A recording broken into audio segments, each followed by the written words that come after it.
স্বাগতম আজকের এই অডিও বুকে। আজ আমরা আলোচনা করব স্টিফেন আর কোভির লেখা সর্বকালের অন্যতম সেরা মোটিভেশনাল বই the 7 habits of highly effective people সম্পর্কে। এই বইটি কেবল সফল হওয়ার নিয়ম শেখায় না, বরং এটি আমাদের চরিত্র পরিবর্তনের একটি শক্তিশালী গাইড। আমরা আমাদের জীবনে কিভাবে আরও কার্যকর এবং সফল হতে পারি তার জন্য লেখক 7টি বিশেষ অভ্যাসের কথা বলেছেন। চলুন একে একে সেই অভ্যাসগুলো সম্পর্কে বিস্তারিত জেনে নেওয়া যাক। অভ্যাস 1, প্রোঅ্যাক্টিভ হওয়া, বি প্রোঅ্যাক্টিভ। কার্যকরী হওয়ার প্রথম ধাপ হল নিজের জীবনের দায়িত্ব নিজে নেওয়া। একজন প্রোঅ্যাক্টিভ মানুষ কখনও পরিস্থিতির ওপর দোষ চাপায় না। আমাদের চারপাশে দুটি বৃত্ত আছে, সার্কেল অফ কনসার্ন বা উদ্বেগের বৃত্ত এবং সার্কেল অফ ইনফ্লুয়েন্স বা প্রভাবের বৃত্ত। যারা রিঅ্যাক্টিভ তারা আবহাওয়া, রাজনীতি বা অন্যের সমালোচনা নিয়ে পড়ে থাকে, যা তাদের নিয়ন্ত্রণের বাইরে। কিন্তু যারা সফল বা প্রোঅ্যাক্টিভ তারা কেবল সেই কাজগুলোতেই মনোযোগ দেয় যা তারা নিয়ন্ত্রণ করতে পারে। আপনার জন্য টিপস: আমি কিছু করতে পারছি না না বলে বলুন, আমি বিকল্প কি করতে পারি। অভ্যাস 2, শেষ ফলাফল মাথায় রেখে শুরু করা, begin with the end in mind. কল্পনা করুন আপনার নিজের শেষকৃত অনুষ্ঠানে আপনার প্রিয়জনেরা আপনার সম্পর্কে কি বলছে। আপনি কি চান তারা আপনাকে একজন দয়ালু, পরিশ্রমী এবং সৎ মানুষ হিসেবে মনে রাখুক? যে কোনো কাজ শুরু করার আগে তার গন্তব্য বা লক্ষ্য স্থির করা জরুরি। লক্ষ্যহীনভাবে কাজ করা মানে হল সিঁড়ি বেয়ে উপরে ওঠা, কিন্তু উপরে উঠে দেখা যে সিঁড়িটি ভুল দেওয়ালে লাগানো ছিল। আপনার জীবনের একটি পার্সোনাল মিশন স্টেটমেন্ট তৈরি করুন। আপনি কে হতে চান এবং কি করতে চান তা আগে ভাগেই নির্ধারণ করুন। অভ্যাস 3, গুরুত্বপূর্ণ কাজ আগে করা, পুট ফার্স্ট থিংস ফার্স্ট। এটি হল সময় ব্যবস্থাপনার অভ্যাস। লেখক এখানে 4টি কোয়াড্রেন্ট বা ঘরের কথা বলেছেন। কোয়াড্রেন্ট 1, জরুরি এবং গুরুত্বপূর্ণ, যেমন ডেডলাইন বা ক্রাইসিস।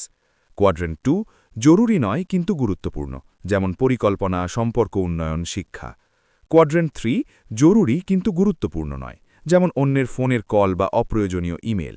কোয়াড্রেন্ট 4, জরুরিও নয়, গুরুত্বপূর্ণও নয়, যেমন সোশ্যাল মিডিয়া স্ক্রোলিং বা সময় নষ্ট। সফল মানুষরা সবসময় কোয়াড্রেন্ট 2তে বেশি সময় কাটান। তারা ভবিষ্যতের বড় সমস্যা এড়াতে আগে থেকেই পরিকল্পনা করেন। অভ্যাস 5, উইন উইন চিন্তা করা, থিঙ্ক উইন উইন। ব্যক্তিগত সাফল্যের পর আসে আন্তঃব্যক্তিক সাফল্য। উইন উইন মানে হল এমন একটি মানসিকতা যেখানে আপনিও জিতবেন এবং আপনার সামনের মানুষটিও জিতবে। অধিকাংশ মানুষ মনে করে আমি জিতলে আপনাকে হারতে হবে, বা উইন লুজ। কিন্তু দীর্ঘস্থায়ী সম্পর্কের ক্ষেত্রে এটি ক্ষতিকর। উইন উইন মানসিকতা থাকলে মানুষ আপনাকে বিশ্বাস করবে এবং সহযোগিতার হাত বাড়িয়ে দেবে। যদি কোনো বিষয়ে দুপক্ষেরই লাভবান না হয় তবে সমঝোতা না করাই শ্রেয়, নো ডিল। অভ্যাস 5, আগে অন্যকে বোঝা, তারপর নিজে বোঝানো, seek first to understand then to be understood. এটি যোগাযোগের সবচেয়ে গুরুত্বপূর্ণ নিয়ম। আমরা যখন কারো কথা শুনি আমরা আসলে উত্তর দেওয়ার জন্য শুনি, তাকে বোঝার জন্য নয়। লেখক এখানে এমপ্যাথিক লিসেনিং বা সহমর্মিতার সাথে শোনার কথা বলেছেন।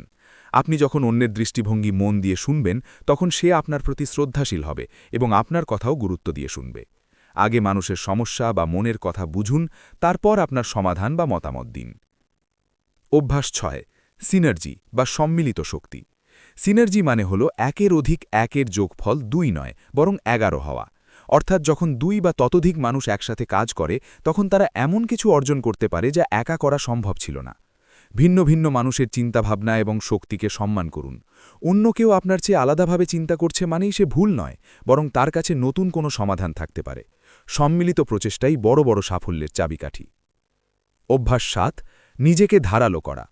কল্পনা করুন একজন কাঠুরে দীর্ঘক্ষণ ধরে একটি গাছ কাটার চেষ্টা করছে, কিন্তু তার কুঠারটি ভোঁতা। তাকে যদি বলা হয় কুঠারটি ধার দিতে, সে বলবে আমার কুঠার ধার দেওয়ার সময় নেই, আমি গাছ কাটতে ব্যস্ত। আমাদের জীবনটাও ঠিক এমনই। আমরা কাজ করতে করতে ক্লান্ত হয়ে যাই কিন্তু নিজেকে উন্নত করি না। নিজেকে ধারালো করার জন্য 4টি বিষয়ে নিয়মিত কাজ করতে হবে। 1, শারীরিক, ভালো খাবার, পর্যাপ্ত ঘুম এবং ব্যায়াম। 2, মানসিক, বই পড়া, লেখা এবং নতুন কিছু শেখা। 3, আধ্যাত্মিক, প্রার্থনা, ধ্যান বা প্রকৃতির মাঝে সময় কাটানো। 4, সামাজিক, প্রিয়জনদের সাথে সময় কাটানো এবং ভালো সম্পর্ক রাখা। আপনাদের জন্য আমার ব্যক্তিগত পরামর্শ হল, এই 7টি অভ্যাস একদিনে আয়ত্ত করা সম্ভব নয়, এটি একটি জীবনব্যাপী প্রক্রিয়া। আপনি যদি আজ থেকেই ছোট ছোট পদক্ষেপে এই অভ্যাসগুলো নিজের জীবনে প্রয়োগ করা শুরু করেন তবে দীর্ঘমেয়াদে আপনি এক অসাধারণ পরিবর্তন দেখতে পাবেন। মনে রাখবেন, সফল হওয়া কোনো দৈব ঘটনা নয়, এটি আমাদের প্রতিদিনের অভ্যাসের ফল। এতক্ষণ আমাদের সাথে থাকার জন্য ধন্যবাদ। আশা করি এই অডিও বুকটি আপনার জীবনকে আরও কার্যকর করে তুলতে সাহায্য করবে।